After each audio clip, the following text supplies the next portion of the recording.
Shalom Bapak Ibu Saudara yang dikasihi Tuhan. Kembali lagi bersama kita dalam ibadah kebaktian online di SCA Anosoperio. Mari siapkan hati dan pikiran kita hanya tertuju pada Tuhan. Selamat beribadah, Tuhan Yesus memberkati.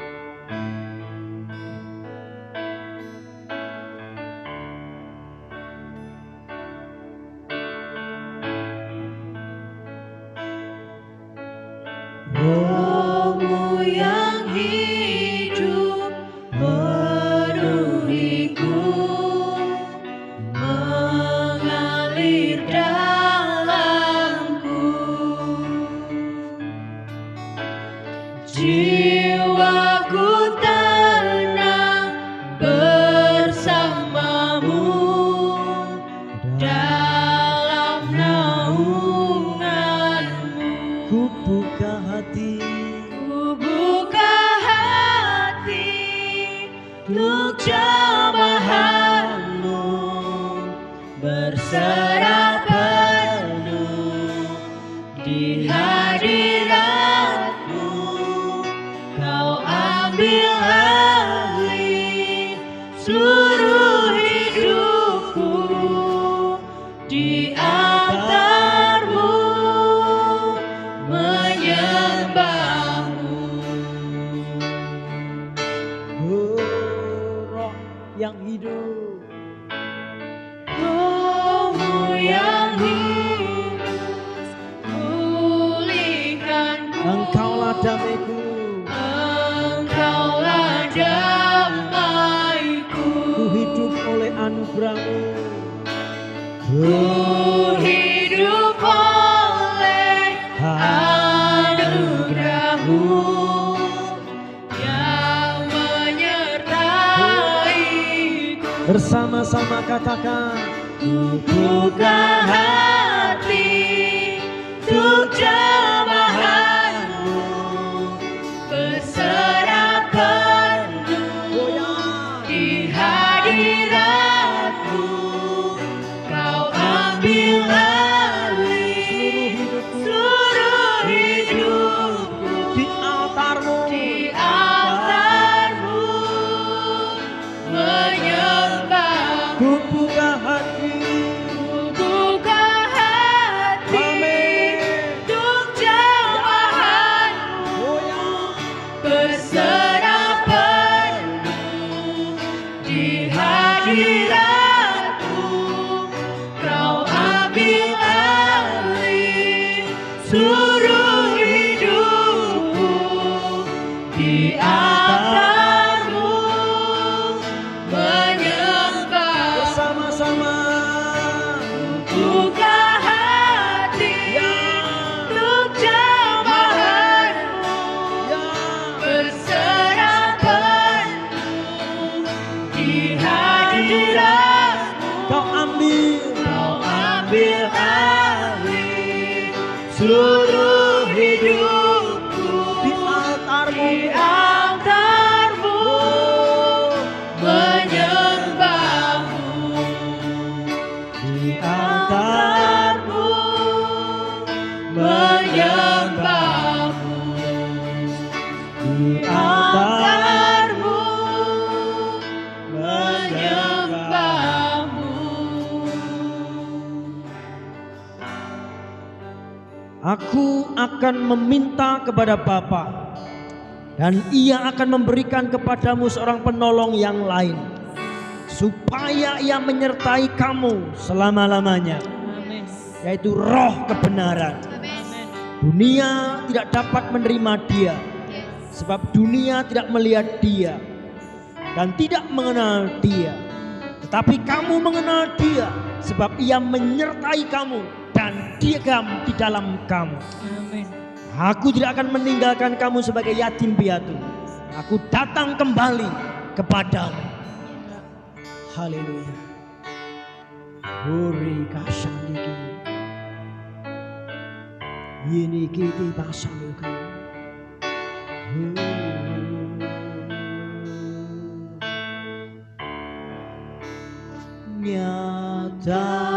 Nyatakan Kemuliaanmu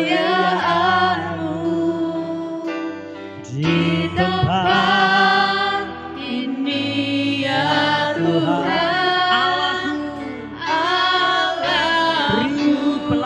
kasihan-Mu. Beriku belas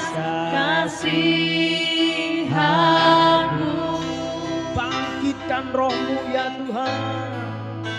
Bangkitkan roh-Mu di dalamku. Nyatakan kuasa nama-Mu. Yesuslah Tuhan.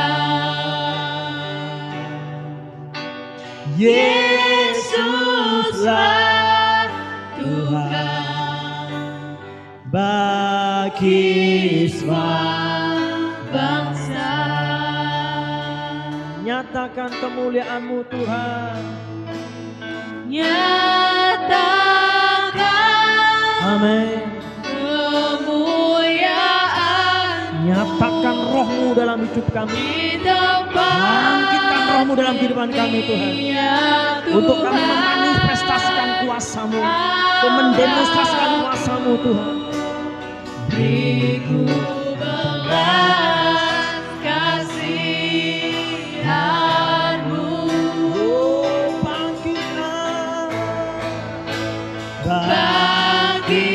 Bangkitkan roh-Mu di dalamku. Nyatakan kuasa nama-Mu. Yesuslah Tuhan. Yesuslah Tuhan. Yesuslah Yesuslah Tuhan. Oh ya. Yesuslah Tuhan. Bagi semua bangsa. Bagi Tuhan tak ada yang mustahil. Bagi Tuhan tak ada yang mustahil. Inilah pernyataan kami. Inilah keyakinan kami. Ketika Roh Kudus bekerja dalam kehidupan kami, ketika Roh Kudus bangkit dalam hidup kami, maka mujizat terjadi dalam hidup kami. Kami mengucapkan syukur bagi Roh Kudus yang tidak membiarkan kami yatim piatu. Oh, Bagi Tuhan amin. tak ada yang mustahil. Bagi Tuhan tak ada yang tak mungkin. Mujizatnya disediakan bagiku. Ku diangkat dan dipulihkannya. Diangkat dan dipulihkannya. Ku diangkat dan dipulihkannya.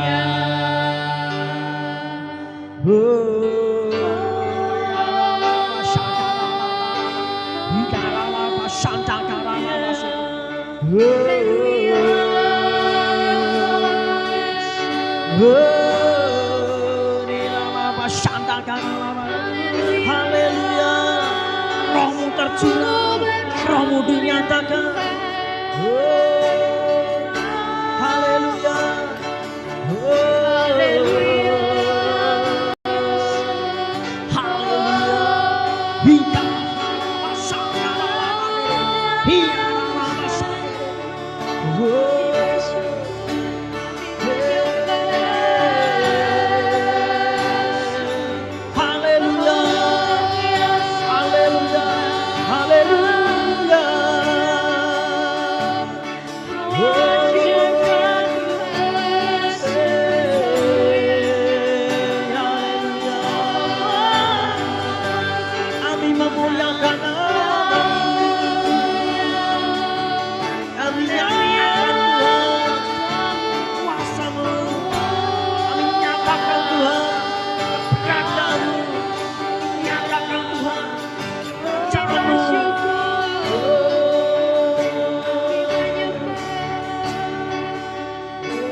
Bapak Ibu yang dikasihi Tuhan, kembali kita akan mendengar firman Tuhan. Saya berharap kita semua terus di dalam rancangan Tuhan yang besar. Dan seperti pujian tadi, kita membuka hati untuk mendengar firman Tuhan. Mari Bapak Ibu kita berdoa. Bapa kami yang di surga, kami mengucapkan syukur buat pertolongan Tuhan, perkenanan Tuhan sampai sejauh ini. Kami sadar kami hidup karena penyertaan Tuhan dalam hidup kami. Tuhan, hari ini kami mau mendengar firman-Mu, kami membuka hati kami untuk Roh Kudus bekerja, untuk melawat kami, menjamah kami, menerangkan setiap kata-kata firman Tuhan. Sehingga itu termeterai, membentuk, mencetak hidup kami. Dengan kuasa urapan Tuhan tercurah dalam kehidupan kami. Sehingga sungguh-sungguh kami menjadi pelaku firman Tuhan. Di dalam nama Yesus yang penuh kuasa, kami berdoa. Haleluya, amin. Bapak Ibu yang dikasihi Tuhan, pada hari ini saya akan menyampaikan firman Tuhan bagaimana menerima pertolongan Roh Kudus. Ya, sudah 3 hari ini kita sudah mempelajari tentang kuasa Roh Kudus. Ya, hari pertama kita bicara mengenai siapa Roh Kudus itu. Hari kedua bicara mengenai pentingnya Roh Kudus. Nah, hari ini kita berbicara mengenai bagaimana kita bisa melibatkan atau bagaimana caranya Roh Kudus bekerja dalam kehidupan kita. Sebelumnya kita akan membuka dalam Yohanes pasal 14 ayat 16. Mari kita buka bersama-sama Yohanes pasal 14 ayat 16. Kalau sudah ketemu, mari kita akan baca bersama-sama. Yohanes pasal 14 ayat 16. Aku akan meminta kepada Bapa, dan Ia akan memberikan kepadamu seorang penolong yang lain, supaya Ia menyertai kamu selama-lamanya, yaitu Roh kebenaran. Dunia tidak dapat menerima Dia, sebab dunia tidak melihat Dia dan tidak mengenal Dia. Tetapi kamu mengenal Dia, sebab Ia menyertai kamu dan akan diam di dalam kamu. Aku tidak akan meninggalkan kamu sebagai yatim piatu. Aku datang kembali kepadamu. Terpujilah kita semua yang mendengar dan menjadi pelaku firman Tuhan. Bapak Ibu yang dikasihi Tuhan, berawal dari kasih Allah, ya. Kasih Allah kepada dunia ini, ya, sehingga Dia menciptakan segala sesuatunya, termasuk menciptakan manusia, ya. Tetapi berjalannya waktu manusia itu berdosa. Kembali berawal dari kasih, maka Allah mengaruniakan putra yang tunggal. Siapa itu? Yesus Kristus, untuk menyelamatkan manusia. Setelah karya keselamatan besar Yesus Kristus selesai, maka Tuhan Yesus Kristus naik ke surga. Pada hari Kamis yang lalu kita sudah peringati kenaikannya.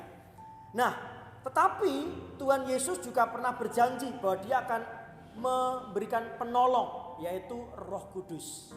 Nah, jadi Bapak Ibu, kalau saya memberikan istilah, itu ada masa besar dalam dunia ini, yaitu masa Allah Bapa, masa Allah Anak, dan masa Roh Kudus, Allah Roh Kudus. Wah, itu besar sekali itu, ya. Tapi dari 3 masa itu, Allah, Putra, dan Roh Kudus, itu menunjukkan betapa besarnya kasih Allah akan dunia ini, ya. Jadi dari pertolongan demi pertolongan Tuhan atas dunia ini, ya, sampai menyelamatkan manusia, sampai menyerahkan anak yang tunggal untuk keselamatan kita, sampai Roh Kudus. Bahkan tadi dikatakan, aku tidak akan meninggalkan kamu sebagai yatim piatu. Itu luar biasa. Pengenalan kita akan Yesus Kristus itu sangat-sangat luar biasa. Kenapa? Karena meskipun Dia naik ke surga, Dia tidak meninggalkan kita yatim piatu, tapi Dia menyertai dengan Roh Kudus-Nya.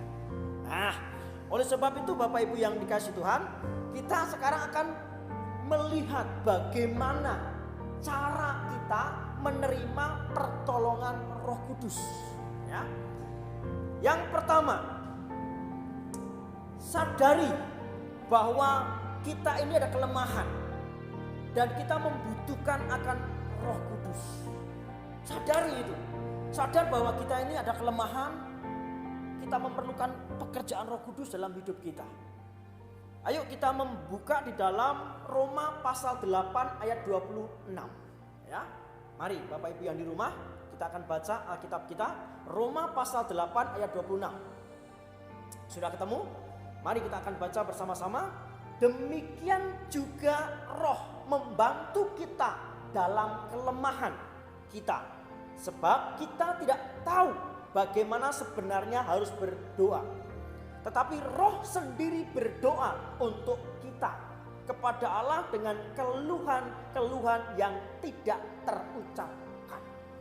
Nah, saya sempat melihat bahasa aslinya kelemahan. Bahasa aslinya itu adalah asteneia. Artinya apa? Artinya kelemahan. Yang berikutnya kehilangan kekuatan. Jadi kalau orang kehilangan kekuatan itu asteneia. Berikutnya juga kelemahan tubuh atau sakit, bahkan sakit jiwa. Jadi kalau orang sakit tubuhnya bahkan sakit jiwanya itu asteneia, itu kelemahan itu. Sakit jiwa itu emosi yang negatif. Gampang kecewa, gampang terluka, gampang tersinggung, dikasih tahu malah istilahnya sekarang ini lo yang salah, lo yang marah gitu kan. Nah, ini sakit jiwa sesungguhnya. Jadi sakit jiwa itu bukan orang gila. Sakit jiwa itu adalah jiwanya yang sakit. Kalau Bapak Ibu dan saya gampang tersinggung, gampang kecewa, itu sakit jiwa. Karena jiwanya yang sakit itu. Nah, keterangan lebih lanjut lagi, kelemahan dalam kapasitas. Firman Tuhan dalam Kejadian itu jelas mengatakan, baiklah kita menjadikan manusia menurut gambar dan rupa kita. Jadi kapasitas manusia itu segambar dan serupa dengan Allah. Kapasitasnya luar biasa. Tetapi dalam perjalanan waktu oleh karena dosa, sehingga kapasitas itu mengalami kelemahan, penurunan, bahkan hilang. Nah, kelemahan dalam kapasitas ini masuk dalam asteneia. Arti asteneia berikutnya adalah lemah untuk menanggung cobaan dan masalah. Tapi dari kebenaran yang kita baca tadi, kita sesungguhnya ditolong oleh Roh Kudus, ya. Bagaimana cara Roh Kudus? Demikian juga Roh membantu kita dalam kelemahan kita. Kelemahan yang sudah saya baca tadi, yang sudah kita lihat tadi. Jadi semua kelemahan-kelemahan tadi itu Roh Kudus sudah menolong kita, membantu kita.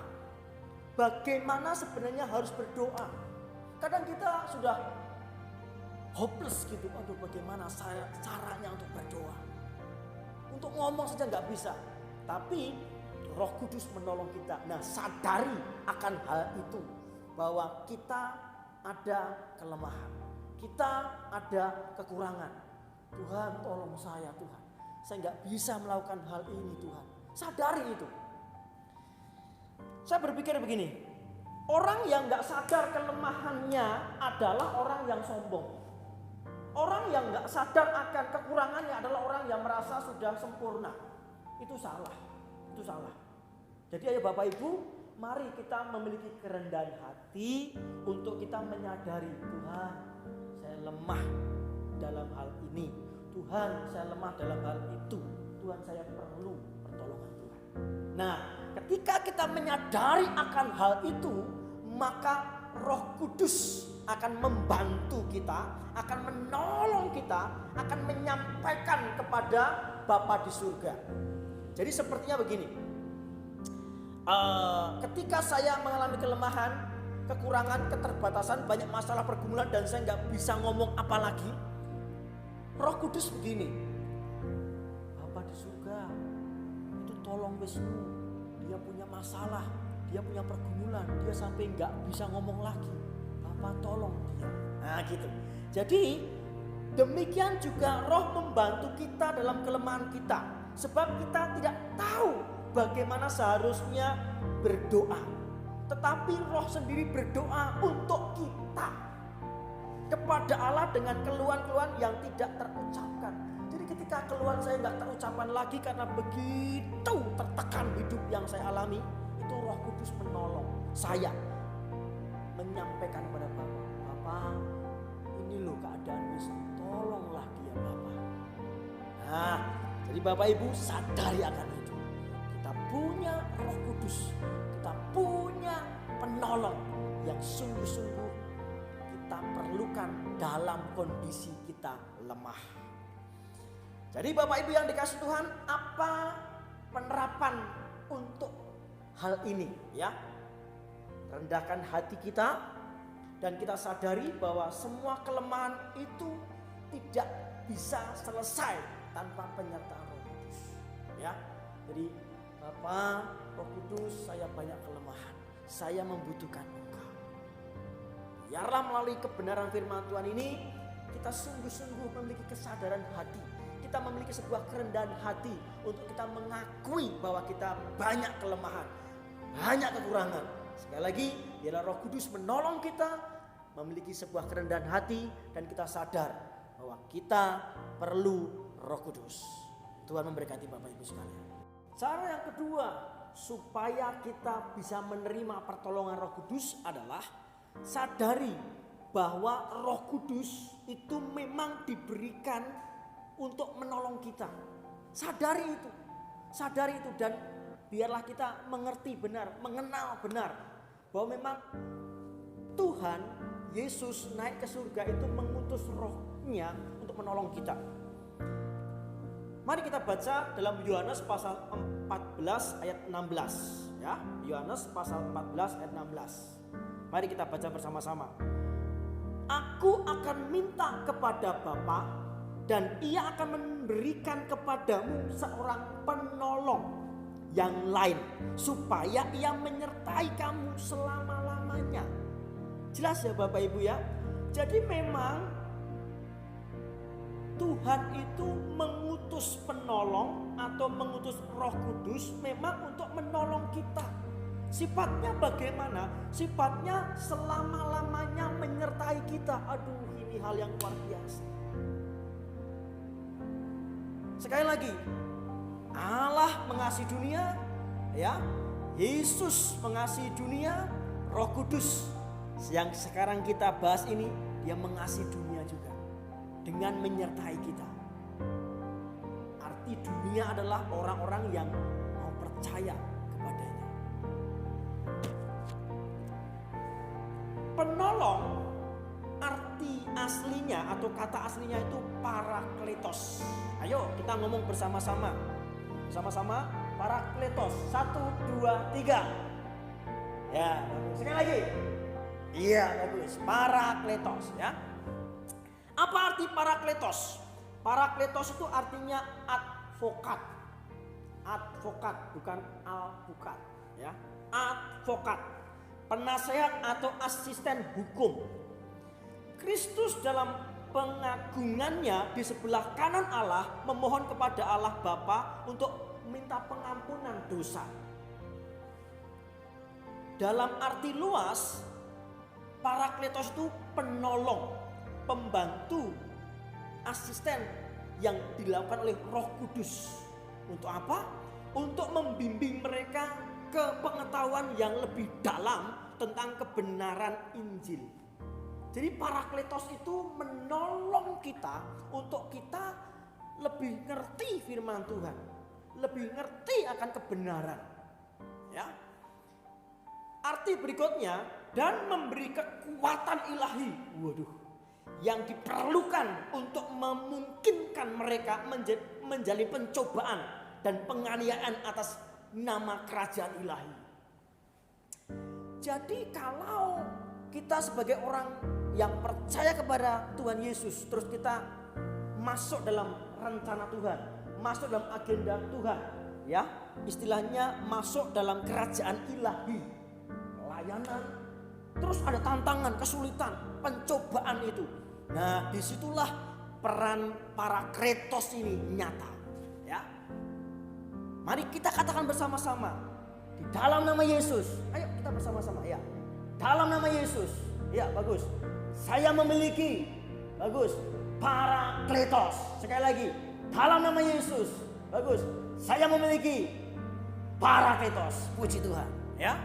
Jadi Parakletos ini menjadi advokat, pembela, penasihat hukum, ya.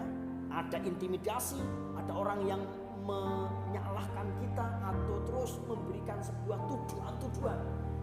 Tidak usah kita memberikan sebuah sanggahan.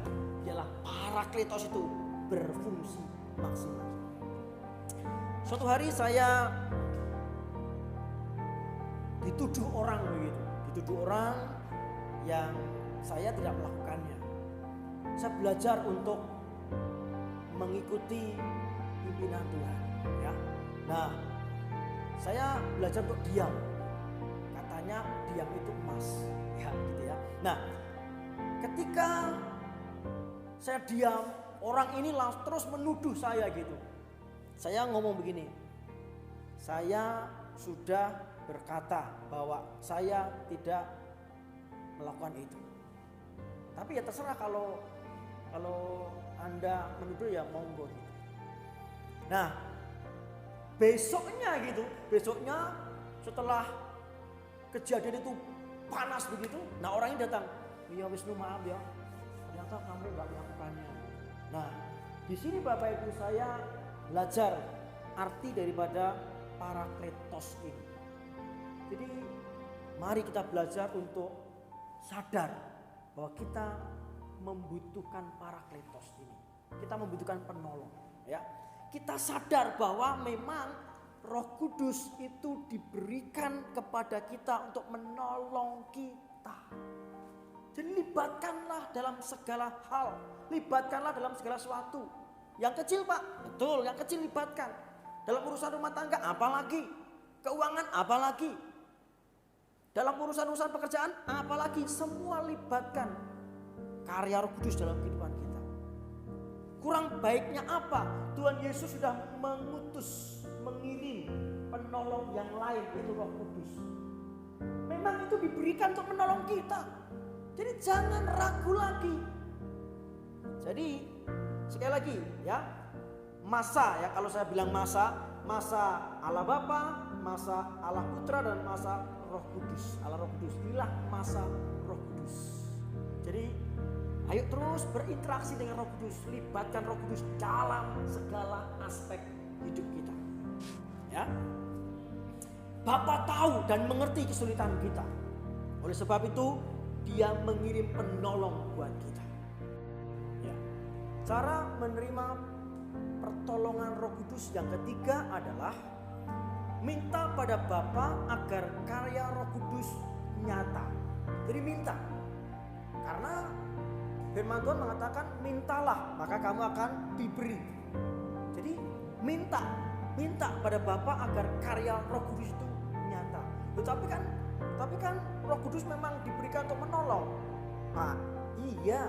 Tapi apa salahnya sih kita minta? Ya kita minta aja gitu loh. Jadi karena memang firman Tuhan mengatakan mintalah. Ya.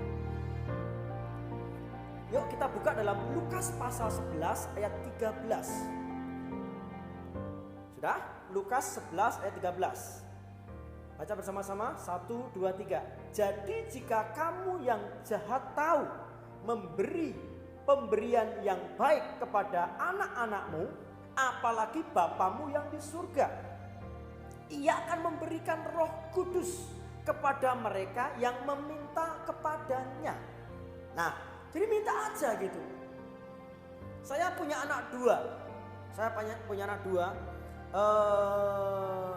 3 minggu, sebulan tepatnya. Sebulan yang lalu anak saya ulang tahun. Dan dia sudah nabung itu, sudah lama nabung itu. Nah, terus dia ngomong terus, aku pengen beli drone pak, gitu. Wah, padahal tabungnya cuma 90.000, tapi saya menghargainya. Nah, jauh sebelum dia pengen beli drone, saya sudah memikirkan apa ya untuk ulang tahun dia gitu. Nah, Apalagi dia ngomong pengen drone Pak. Wih, saya langsung merespon itu. Mana duitmu, tabunganmu? Dibongkar ini Pak gitu. Cuma 90 juta, 90 ribu. Ya tidak apa-apa. Saya bawa ke toko dan ternyata harganya hampir 300. Ya saya nggak apa-apa karena memang saya rindu memberkati anak saya. Nah, Bapak tadi dikatakan ya, jadi jika kamu yang jahat tahu memberi pemberian yang baik kepada anak-anakmu, saya sebagai bapak dunia yang jahat saja memberi pemberian yang baik kepada anak-anak saya, apalagi bapakmu yang di surga. Bapak di surga itu sempurna. Saya gak sempurna sebagai bapak, tapi bapak di surga itu sempurna. Ya, apalagi bapakmu yang di surga sempurna. Ia akan memberikan Roh Kudus kepada mereka yang meminta kepadanya. Jadi mintalah. Saya punya kipas Bapak Ibu, kipasnya kecil. Saya bukan mau jualan sih. Jadi kipasnya ini kecil, ada tombol on dan off. Kalau saya pencet on, nah, nyala nih. Nah, terus saya pencet off, mati. Saya bertanya, ketika saya pencet off, mati bukan? Tetapi pertanyaan saya, langsung matikah atau masih muter? Ayo tolong jawab. Ya bagus, masih muter. Tapi muternya lama apa sebentar? Oh bagus, ya sebentar. Ketika ini saya nyalakan, dia muter kenceng. Tapi begitu saya off, dia langsung muter juga, masih muter juga. Tapi lama-lama mati. Nah, dari ilustrasi ini Bapak Ibu, yang terpenting dari kipas angin ini adalah arusnya. Yang terpenting dari kipas ini adalah listriknya. Dalam hidup kita sama. Yang terpenting adalah Roh Kudus dalam hidup kita. Ulang-ulang saya bilang, inilah masa Roh Kudus. Jadi mari kita minta supaya Roh Kudus ada di hidup kita. Seperti arus ada di kipas angin ini. Ya. Orang yang tidak ada Roh Tuhan itu cirinya apa? Orang yang tidak ada Roh Allah itu cirinya apa? Seperti kipas angin ini. Ya. Jadi dia masih muter memang. Tapi lama-lama mati. Artinya begini, orang yang tidak ada kuasa Roh Kudus, walaupun dia sibuk melayani, sibuk ini itu dan sebagainya, tapi mengalami kematian. Pak, saya pelayanan Pak, tapi kok saya kering ya Pak. Saya pelayanan Pak, tapi kok saya merasa gimana begitu. Saya kerja mati-matian tapi kok bagaimana gitu. Ya itu namanya pekerjaan kita, pelayanan kita, kehidupan kita gak ada arus, gak ada kehidupan rohaninya. Ciri yang kedua,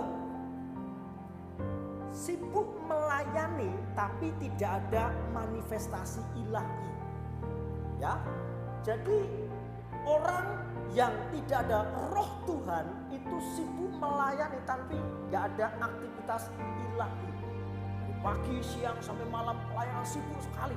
Ya, khotbah, pokoknya banyak sekali. Apalagi sekarang ini rekaman itu dan sebagainya untuk kebaktian online dan sebagainya. Tapi gak ada manifestasi ilahi, gak ada pekerjaan Roh yang nyata, gak ada pekerjaan firman yang nyata. Kok aku kering ya, kok aku hampa ya. Aku pelayanan, tapi keluargaku, rumah tanggaku dan sebagainya, ekonomiku kok mengalami kegoncangan dan sebagainya. Kalau saya ngomong begini bukan berarti kalau kita pelayanan gak ada masalah, ada. Kalaupun toh kita melayani Tuhan bukan berarti tidak ada masalah, pasti ada. Tapi minimal kalau pelayanan kita itu ada injeksi atau pekerjaan roh yang nyata. Kalaupun toh ada pelayanan, roh itulah yang membantu kita, yang menolong kita. Amin. Jadi ini yang ketiga, ciri orang yang tidak ada roh Tuhan. Saya sempat melihat cerita Saul, ya. Saul masih raja tapi tidak berdampak. Jadi Saul ini diurapi Samuel untuk menjadi raja. Tapi karena suatu hal sehingga roh Tuhan undur daripada Saul. Pertanyaan saya, apakah dia langsung dipecat dari raja gitu? Enggak. Dia masih menjadi raja. Tetapi enggak ada dampaknya lagi. Ketika ditantang oleh Filistin, Goliat waktu itu, semua rakyat ya ketakutan, termasuk siapa? Saul.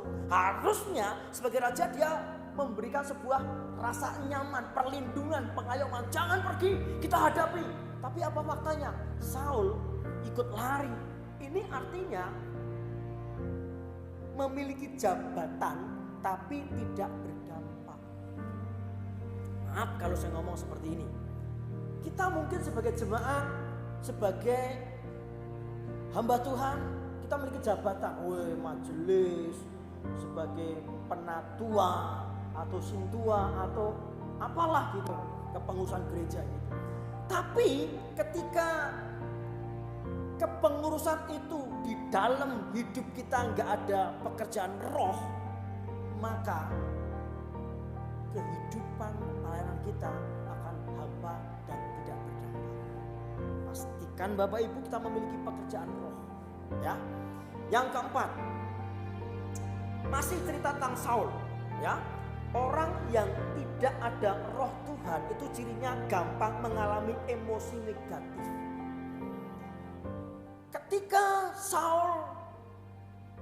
Ketika roh Tuhan undur dari Saul, dia gampang kerasukan. Nah, dia minta untuk Daud tinggal di istana. Nah, ketika Saul hatinya cemas, gundah gulana, kayak roh jahat menguasainya begitu. Nah, Daud main kecapi. Lagunya saya nggak tahu. Mungkin ku kan berdiri, mungkin begitu. Ya mungkin sih. Nah, tapi begitu Daud menyanyikan pujian penyembahan itu, roh jahat dalam diri Saul ini undur. Diganti apa? Kelegaan. Nah, manakala tidak ada roh Tuhan, yang ada adalah roh jahat. Manifestasi roh jahat adalah emosi negatif. Emosi negatif itu apa? Gampang kecewa, gampang tersinggung, luka hati, kepahitan, tidak mengampuni, mengkritik, tapi kritiknya itu karena nggak seneng gitu. Katanya iri itu tanda nggak mampu gitu kan. Nah, jadi orang seperti ini sesungguhnya tidak ada pekerjaan roh Tuhan, sehingga manifestasinya itu emosi negatif. Bapak Ibu yang dikasih Tuhan, ialah kita sungguh-sungguh meminta kepada Tuhan. Mintalah kepada Tuhan. Jadi dikatakan mintalah maka kamu akan diberi. Minta kepada Tuhan supaya pekerjaan roh itu nyata dalam kehidupan kita. Sehingga seperti kipas ini ya, ketika kipas ini terus dialiri arus maka dia akan berputar. Ketika Roh Kudus kita minta, Tuhan, Bapa, biarlah rohmu yang kudus terus bekerja dalam kehidupanku. Sehingga terus bekerja maka kita berdampak. Terpujilah nama Tuhan. Saya berdoa dalam nama Yesus, biarlah Roh Kudus akan menjamah, akan melawat. Dan biarlah saya minta kepada Bapa hari ini, siapapun Bapak Ibu Saudara, dimanapun apapun keberadaanmu sekarang ini, biarlah Roh Kudus menjamahmu, melawatmu, sehingga itulah yang menggerakkan engkau hidup dalam kemenangan demi kemenangan. Demi nama Yesus aku berdoa, haleluya, amin. Cara menerima pertolongan Roh Kudus yang keempat adalah mau dipimpin oleh roh itu sendiri. Mau dipimpin, ya. Mari kita akan buka dalam Galatia pasal 5 ayat 25, Ya, bersama-sama dengan saya, Galatia pasal 5 ayat 25. Sudah ketemu? Mari kita akan baca bersama-sama. Galatia 5 ayat 25. Jikalau kita hidup oleh roh, baiklah hidup kita juga dipimpin oleh roh. Bahasa Indonesia sehari-hari, roh Allah sudah memberikan kepada kita hidup yang baru. Oleh sebab itu, ia jugalah harus menguasai hidup kita. Jadi dipimpin itu sama dengan dikuasai. Kalau kita minta rindu pekerjaan roh nyata dalam kehidupan kita, ya biarlah roh itu memimpin kita, menguasai kita. Kisah para Rasul 20 ayat 22 ini pernyataan Paulus atau yang dialami oleh Paulus. Kisah para Rasul 20 ayat 22. Tetapi sekarang sebagai tawanan roh. Wih, bagus banget istilahnya. Tetapi sebagai tawanan roh, aku pergi ke Yerusalem. Dan aku tidak tahu apa yang akan terjadi atas diriku di situ. Selain daripada yang dinyatakan Roh Kudus dari kota ke kota kepadaku, bahwa penjara dan sengsara menunggu aku. Ini hal yang luar biasa. Pernyataan Paulus atau apa yang dialami Paulus ini. Dia menyadari bahwa dirinya adalah tawanan roh. Tawanan itu ya belenggu, budak gitu, ya. Jadi sebagai tawanan roh itu Paulus ngikut saja. Ngikut siapa? Ngikut Roh Kudus. Loh, di sini dikatakan bahwa dan aku tidak tahu apa yang akan terjadi atas diriku di situ. Selain daripada yang dinyatakan Roh Kudus dari kota ke kota kepadaku. Jadi memang Roh Kudus sudah menyampaikan sesuatu kepada Paulus. Ya, dari kota ke kota itu penjara dan sengsara siap untuk dihadapinya. Tapi kabar baiknya yang kita terima dari firman ini adalah tetapi sebagai tawanan roh. Nah ini Bapak Ibu, ya. Ada 3 kalimat tadi, 3 kata.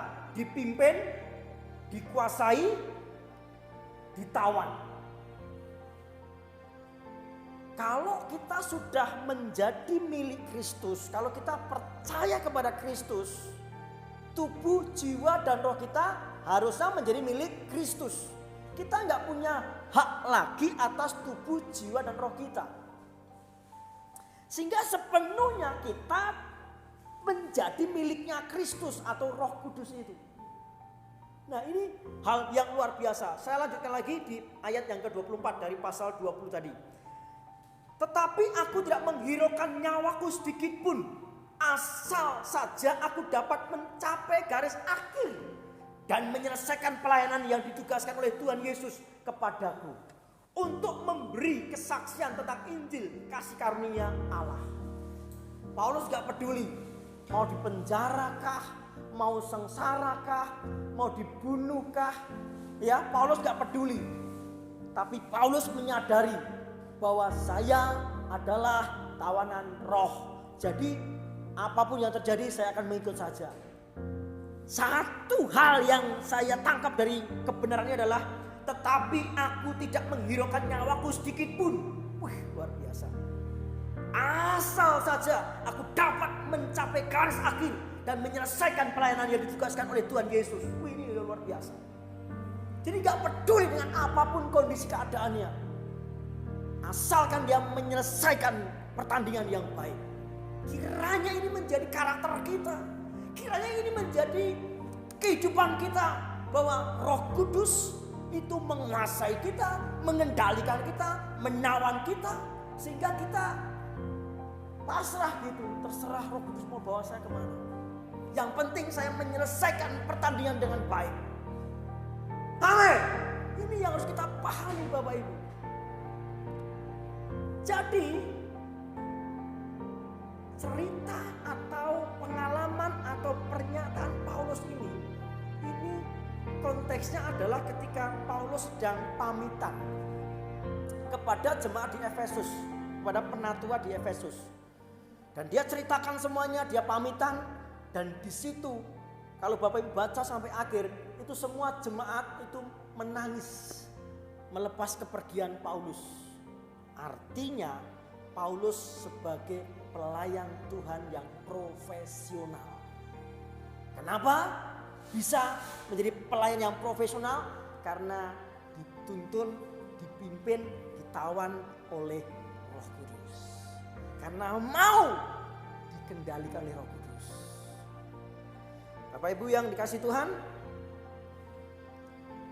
yang harus kita lakukan adalah supaya Roh Kudus itu bekerja dalam kehidupan kita adalah mengikuti suara Roh Tuhan.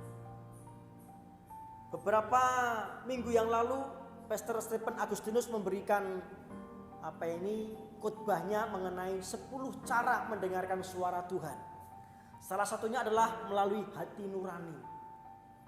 Jadi dengarkan hati nuranimu. Dengarkan hati nuranimu. Ya. Mari kita mendengar hati nurani kita. Jangan mendengar keinginan kita saja. Ya. Keinginan kita itu identik dengan keinginan daging. Tapi hati nurani itu adalah suara roh. Contoh, ketika bangun pagi, saya terlalu percaya. Ketika bangun pagi ada suara roh atau hati nurani yang ngomong begini, ayo doa dulu. Nah ketika seperti itu, apa yang Bapak Ibu lakukan? Wah Pak, saya banyak pekerjaan, urusan ini, urusan itu.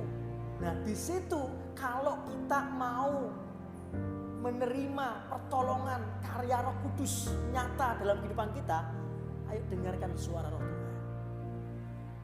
Contoh lagi, ketika orang menyakiti kita, menyakiti Bapak Ibu dan saya, pasti dong keinginan hati kita, gak terima aku, gak terima saya, aku ingin balas. Nah tapi saya percaya hati nurani kita pasti ada suara lagi. Udah diampuni saja. Nah kita mau mendengarkan yang mana? Kita mau memilih yang mana? Tapi dari firman Tuhan ini, kalau kita ingin menerima pertolongan Roh Kudus yang ajaib, karyanya yang dahsyat, dengarkan suara Roh Kudus. Contoh lagi, dalam hidup ini yang utama apa? Ketika hari Minggu kita mau memilih yang mana? Mau bekerja kah? Atau kita mau gereja dulu? Saya percaya di situ ada suara-suara. Ayo kebaktian dulu. Tapi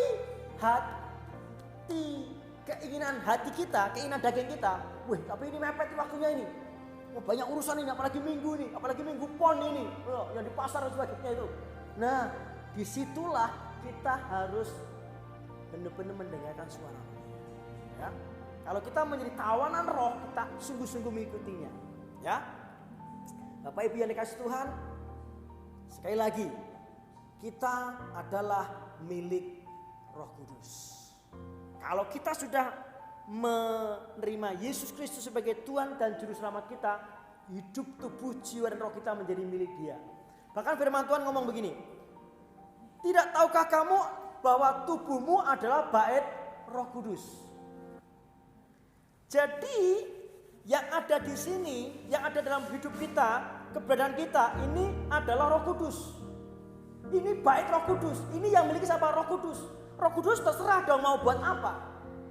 Saya senang dengan lagu-lagu suka-sukamu Tuhan, suka-sukamu Tuhan. Ya kenapa? Karena memang ini milik Roh Kudus, ya terserah sukanya Tuhan dong. Kalau kita masih mengedepankan ego, keinginan kita sendiri, kalau kita masih mengedepankan kemauan kita sendiri, sesungguhnya kita belum menjadikan Dia sebagai Tuhan dalam kehidupan kita. Jadi janganlah kita sungguh-sungguh menjadikan Dia sebagai Tuhan dalam kehidupan kita, Tuhan dalam kehidupan kita, sehingga kita menjadi tawanan rohnya. Ketika kita ditawan rohnya, maka kita bisa mengakhiri pertandingan yang baik. Ini cara untuk kita menerima pertolongan Roh Kudus. Kiranya Tuhan akan campur tangan dan memberkati kita semua. Ya, saya akan berikan kesimpulan dari firman Tuhan yang saya sampaikan hari ini. Jadi cara menerima pertolongan Roh Kudus, yang pertama adalah sadari kelemahan dan kebutuhan kita akan Roh Kudus. Itu sangat perlu. Mari kita rendah hati, menyadari bahwa Tuhan itu banyak kelemahan. Yang kedua, sadari bahwa Roh Kudus diberikan memang untuk menolong kita. Sadari itu. Sadari. Yang ketiga, minta pada Bapa agar Roh Kudus nyata dalam kehidupan kita. Minta kepada Bapa agar Roh Kudus nyata dalam kehidupan kita. Supaya apa? Supaya pekerjaan Roh itu benar-benar real gitu. Saya singgung sedikit mengenai Saul tadi. Saul begitu dia ada perbedaan, sementara Daud membunuh Goliat dan Saul tidak bisa berbuat apa-apa. Di situ pujiannya untuk Daud. Dan itu Saul menjadi iri dan akan membunuh Daud. Nah, ketika kita tidak minta pekerjaan Roh Kudus nyata dalam kehidupan kita, maka manifestasi yang negatif, ya, emosi negatiflah yang akan termanifestasi dalam kehidupan kita. Yang keempat, mau dipimpin oleh Roh, mau dikuasai oleh Roh, mau dikendalikan oleh Roh, mau ditawan oleh Roh. Kiranya Tuhan akan campur tangan dalam kehidupan kita. Keberhasilan pribadi, keluarga, pekerjaan, dan pelayanan kita itu sangat bergantung kepada Roh Kudus. Kiranya Tuhan akan campur tangan dan menolong kita. Sebelum kita berdoa, mari kita akan nyanyikan puji-pujian kepada Tuhan. Haleluya. Rohmu yang hidup penuhiku, mengalir dalamku. Jiwaku tenang bersamamu dalam naunganmu. Ku buka hati untuk jamahanmu, berserah penuh di hadiratmu. Kau ambil alih seluruh hidupku, di altarmu menyembahmu. Bapa kami di surga, kami mengucapkan syukur buat firman Tuhan yang kami dengar hari ini. Tuhan, taruh hati yang membutuhkan Roh Kudus. Taruh hati kesadaran, kelemahan, keterbatasan yang ada dalam diri kami, bahwa kami sangat memerlukan Roh Kudus. Tuhan, kami juga mengucapkan syukur karena Engkau naik ke surga dan Engkau memberikan penolong yang lain bagi kami. Engkau tidak menyediakan kami, tidak membiarkan kami yatim piatu, tapi Engkau memberkati kami, menolong kami, menyertai kami dengan kuasa Roh-Mu yang kudus. Bapa di surga, pada hari ini aku berdoa Tuhan, buat semua Bapak Ibu Saudara yang mendengar siaran ini, yang mendengar atau mengikuti kebaktian online ini dalam kondisi pandemik seperti ini, yang kami tidak tahu kapan ini akan berakhir. Tapi kami minta kepadamu Roh Kudus, Kau campur tangan atas kami. Roh Kudus, Kau melawat kami. Roh Kudus, tawan kami. Roh Kudus, biarlah Engkau menguasai kami, sehingga jalan-jalan kami dalam rancangan-Mu yang besar. Kami tahu Tuhan, semakin hari yang kami hadapi tidak semakin baik. Tetapi kami tahu ketika kami mengandalkan Roh Kudus, maka kami bisa mengakhiri pertandingan dengan baik. Demi nama Yesus, aku mendeklarasikan untuk seluruh Bapak Ibu Saudara yang mendengar firman Tuhan ini, ialah kuasa Roh bekerja di dalam nama Yesus. Seperti Paulus mengatakan, dari tawanan roh dan bisa mengakhiri pertandingan dengan baik. Terpujilah nama Tuhan di dalam nama Yesus. Haleluya. Amin. Kau ambil alih seluruh hidupku di altarmu, menyembahmu di altar